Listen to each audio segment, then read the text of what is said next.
ఈ సెషన్లో జావా స్క్రిప్ట్లో యానిమేషన్ ఎలా చేయాలో సింపుల్ ఎగ్జాంపుల్స్ ద్వారా చూద్దాం. మరి ఇక్కడ యానిమేషన్ ద్వారా వెబ్ పేజ్లో ఉండే రకరకాల ఆబ్జెక్ట్స్కి మనం డిఫరెంట్ టైప్స్ ఆఫ్ ఎఫెక్ట్స్ పెట్టచ్చు. మరి అంటే ఇమేజెస్ కావచ్చు, అండ్ అట్లానే డివ్ ఇట్లాంటి ట్యాగ్స్ కావచ్చు, నంబర్ ఆఫ్ ఎఫెక్ట్స్ మనం ప్లేస్ చేయొచ్చు. మరి బేసిక్గా 3 టైప్స్ ఆఫ్ ఫంక్షన్స్ మనం యానిమేషన్లో యూజ్ చేస్తూ ఉంటాం. సెట్ టైమ్ అవుట్ అనే ఫంక్షన్. సో దీంట్లో ఫంక్షన్ నేమ్ ఇవ్వాలి ప్లస్ డ్యూరేషన్ మిల్లీ సెకండ్స్. ఈ ఫంక్షన్ మనం ఇచ్చిన డ్యూరేషన్ వరకు వర్క్ అవుతుంది అన్నమాట. మరి ఈ యొక్క ఇంటర్వెల్ ఎలా ఉండాలి మధ్యలో ఫంక్షన్కి అనేది మనం ఎన్ని మిల్లీ సెకండ్స్ అనేది ఇంటర్వెల్ కూడా పెట్టచ్చు అనమాట. మరి క్లియర్ టైమ్ అవుట్ మనం ఈ యొక్క సెట్ టైమ్ అవుట్ ద్వారా సెట్ చేసిన ఆ యొక్క వేరియబుల్ వాల్యూని క్లియర్ చేస్తుంది అనమాట. మరి వీటిని ఎగ్జాంపుల్స్లో మనం చూడొచ్చు.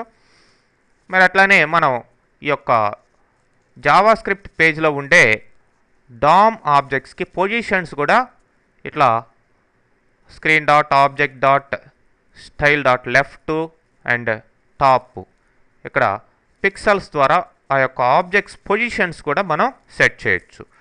మరి ఒక ఎగ్జాంపుల్ మనం చూసినట్లయితే ఫస్ట్ మాన్యువల్గా మనం ఆ యొక్క ఆబ్జెక్ట్ యొక్క పొజిషన్ని ఏ విధంగా సెట్ చేయాలో చూద్దాం. ఇక్కడ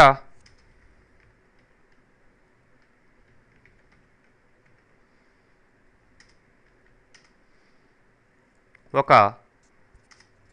ఇమేజ్ ఆబ్జెక్ట్ వేరియబుల్ని తీసుకున్నాం. ఫస్ట్ దీని వాల్యూ నల్, ఏమీ లేదనమాట. మరి ఇనిట్ అనే ఫంక్షన్ ద్వారా ఆ యొక్క ఇమేజ్ ఆబ్జెక్ట్కి మనం ఆబ్జెక్ట్ని ఇమేజ్ని లోడ్ చేస్తున్నాం. Document dot get element by ID my image అనే దాని ద్వారా దీంట్లోకి ఈ ఐడి ద్వారా మనం దీంట్లోకి ఇమేజ్ ఆబ్జెక్ట్ని లోడ్ చేస్తున్నాం, ఇనిషియలైజ్ చేస్తున్నాం. మరి దాని పొజిషన్ని style dot position equal to relative position అనేది పెట్టడం జరిగింది. మరి దాని లెఫ్ట్ 0 పిక్సెల్స్గా పెట్టడం జరిగింది. మరి మూవ్ రైట్ అనే ఫంక్షన్ కూడా ఇక్కడ రాసాం. ఈ మూవ్ రైట్ అనే ఫంక్షన్లో image object dot style dot left equal to మరి ప్రస్తుతం ఉన్న ఇమేజ్ ఆబ్జెక్ట్ యొక్క పొజిషన్ ఏంటి 0 పిక్సెల్స్ ప్లస్ దానికి 10 పిక్సెల్స్ని యాడ్ చేసాం, ప్లస్ పిఎక్స్ అనే దీనికి కన్కాటినేట్ యాడ్ చేసాం. అంటే ప్రతిసారి కూడా 10 పిక్సెల్స్ మూవ్ అవుతూ ఉంటుంది రైట్ సైడ్. అంటే లెఫ్ట్ సైడ్కి ప్లస్ ఇచ్చాం, అదే మైనస్ ఇచ్చాం అనుకోండి, మైనస్ 10 పిక్సెల్స్ అని ఇస్తే లెఫ్ట్ సైడ్కి వస్తుంది, ప్లస్ ఇస్తే రైట్ సైడ్కి మూవ్ అవుతుంది అనమాట. మరి విండో లోడ్ అయ్యేటప్పుడు ఈ యొక్క ఇనిట్ అనే దాన్ని ఇచ్చాం. On load window equal to in it initialise చేసాం. సో ఫస్ట్ ఇనిషియలైజ్ అవుతుంది. తర్వాత ఇక్కడ image ID equal to my image, ఇక్కడ కాల్ చేసిన ఐడి, దానికి సోర్సు ఫ్లాగ్ డాట్ జిఏఎఫ్ అని ఇచ్చాం. ఈ జిఏఎఫ్ ఫైలు మీ ఎగ్జాంపుల్స్లో కూడా ఇవ్వడం జరిగింది. మరి ఈ ఇమేజ్ లోడ్ అవుతుంది స్టార్టింగ్లో విండో పేజ్ లోడ్ అయ్యేటప్పుడు, డాక్యుమెంట్ లోడ్ అయ్యేటప్పుడు. మరి ఇక్కడ బటన్ ఇచ్చాం, ఆ బటన్ మీద క్లిక్ చేయగానే మూవ్ రైట్ అనే ఫంక్షన్ కాల్ అవుతుంది. సో ఎగ్జాంపుల్ చూసినట్లయితే మీకు తెలుస్తుంది. చూడండి, స్టార్టింగ్లో ఈ ఇమేజ్ లోడ్ అయింది. మరి ఇక్కడ క్లిక్ చేస్తూ ఉంటే 10 పిక్సెల్స్ రైట్ సైడ్కి మూవ్ అవుతుంది.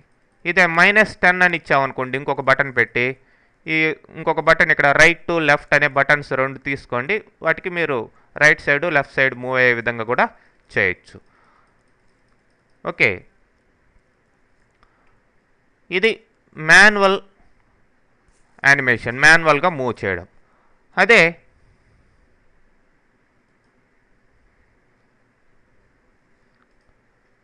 నెక్స్ట్ ఈ యొక్క సెట్ టైమ్అవుట్ ఆ ఫంక్షన్స్ ద్వారా మనం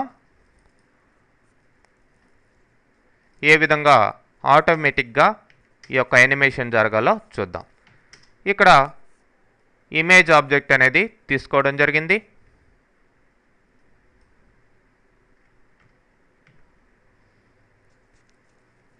వేరియబుల్ యానిమేట్ అనే వేరియబుల్ తీసుకున్నాం. మరి ఇనిట్ అనే ఫంక్షన్ ద్వారా ఇంతకు ముందర మనం ఇచ్చిన ఎగ్జాంపుల్లో లాగానే ఇక్కడ ఇనిషియలైజ్ చేయడం జరిగింది ఇమేజ్ ఆబ్జెక్ట్కి. మరి మూవ్ రైట్ అనే ఫంక్షన్ కూడా రాసాం. ఇంతకు ముందరలాగానే 10 పిక్సెల్స్ రైట్ సైడ్కి మూవ్ అయ్యేటట్టు. కానీ ఇక్కడ బటన్ క్లిక్ చేసినప్పుడు కాకుండా సెట్ టైమ్అవుట్ అనే ఫంక్షన్ ద్వారా మూవ్ రైట్ అనే ఫంక్షన్ని ఇక్కడ కాల్ చేస్తూ ఉన్నాం. సో ఈ ఫంక్షన్నే ఇక్కడ మళ్ళీ కాల్ చేయడం జరిగింది. మూవ్ రైట్ 20 అని ఇచ్చాం. అంటే ఇక్కడ 20 మిల్లీ సెకండ్స్కి ప్రతిసారి ఈ మూవ్ రైట్ అనేది ఆటోమేటిక్గా కాల్ కావడం జరుగుతుంది. సో అంటే ఏమవుతుంది, ప్రతి 20 మిల్లీ సెకండ్స్కి కూడా 10 పిక్సెల్స్ రైట్ సైడ్కి మూవ్ అవుతూ ఉంటుంది అనమాట ఆటోమేటిక్గా వితౌట్ ఎనీ మాన్యువల్ ఆపరేషన్. ఇక్కడ స్టాప్ అనే ఫంక్షన్ రాసాం. క్లియర్ టైమ్అవుట్ అనే ఫంక్షన్ని కాల్ చేయడం జరిగింది. ఈ యానిమేట్ అనే వేరియబుల్కి సెట్ చేసిన ఆ టైమ్అవుట్ని క్లియర్ చేసేస్తాం ఇక్కడ. అండ్ దీని ఇమేజ్ యొక్క లెఫ్ట్ పొజిషన్ 0 పిక్సెల్స్గా సెట్ చేయడం జరిగింది. మరి ఈ యొక్క విండో లోడ్ అయ్యేటప్పుడు ఇనిట్ అనే ఫంక్షన్ని కాల్ చేస్తున్నాం. తర్వాత ఇక్కడ ఫ్లాగ్ని ఫస్ట్ ఇమేజ్గా సోర్స్గా తీసుకున్నాం. మరి ఇక్కడ స్టార్ట్ అనే బటన్, స్టాప్ అనే బటన్ రెండు ఉన్నాయి. స్టార్ట్ అని క్లిక్ చేయగానే ఆటోమేటిక్గా మూవ్ రైట్ అనేది యాక్టివ్ అవుతుంది. ఆటోమేటిక్గా ఎవ్రీ 20 మిల్లీ సెకండ్స్కి కూడా రైట్ సైడ్ ఆటోమేటిక్గా ఆ యొక్క ఇమేజ్ మూవ్ అవుతూ ఉంటుంది. స్టాప్ అనే బటన్ క్లిక్ చేయగానే అది మళ్ళీ 0th పొజిషన్కి వచ్చేస్తుంది. ఓకే, మరి ఈ ఎగ్జాంపుల్ మీరు చూసినట్లయితే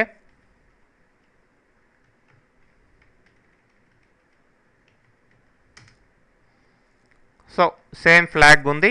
బట్ ఇక్కడ స్టార్ట్ అనగానే మీరు క్లిక్ చేయకుండా అది మూవ్ అవుతుంది. స్టాప్ అనండి, మళ్ళీ ఇక్కడికి వచ్చేస్తుంది. Start and stop. సో ఆటోమేటిక్గా ఆ సెట్ టైమ్అవుట్ ద్వారా ఇట్లా చేయడం జరిగింది. మీరు ఇంటర్వెల్ కూడా పెట్టుకోవచ్చు. ఆ మూవింగ్కి స్లోగా మూవ్ కావాలా, స్పీడ్గా మూవ్ కావాలనే దానికి సెట్ ఇంటర్వెల్ కూడా మీరు పెట్టుకోవచ్చు అనమాట. So set interval function duration, మధ్యలో స్లోగా మూవ్ కావాలంటే దాన్ని ఇంటర్వెల్ పెట్టుకోవచ్చు. ఓకే, అట్లనే ఇంకొక ఎగ్జాంపుల్ చూసినట్లయితే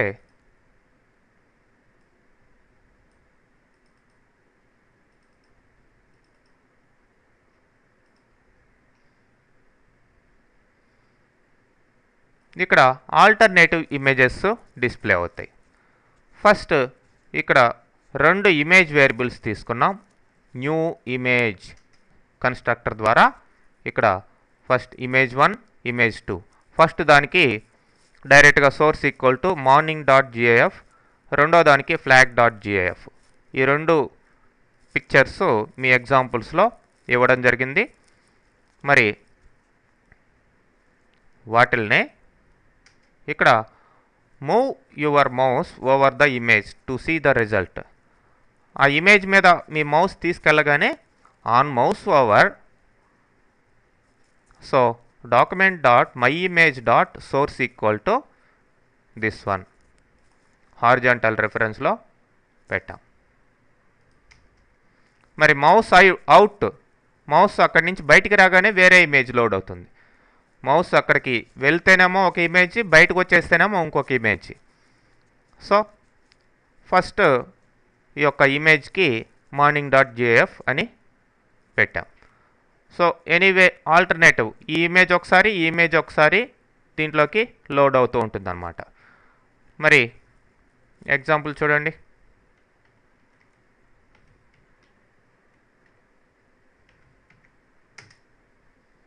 సో స్టార్టింగ్లో ఈ ఇమేజ్ లోడ్ అయింది. మౌస్ని అక్కడికి తీసుకెళ్ళండి, ఫ్లాగ్ వచ్చింది. మౌస్ తీసేసండి బయటికి, ఇంకొకటి తీసుకెళ్తే ఒకటి, బయటికి వచ్చేస్తే ఒకటి. ఇట్లా ఈ యొక్క యానిమేషన్ ఎఫెక్ట్స్ మనం ప్లేస్ చేయొచ్చు.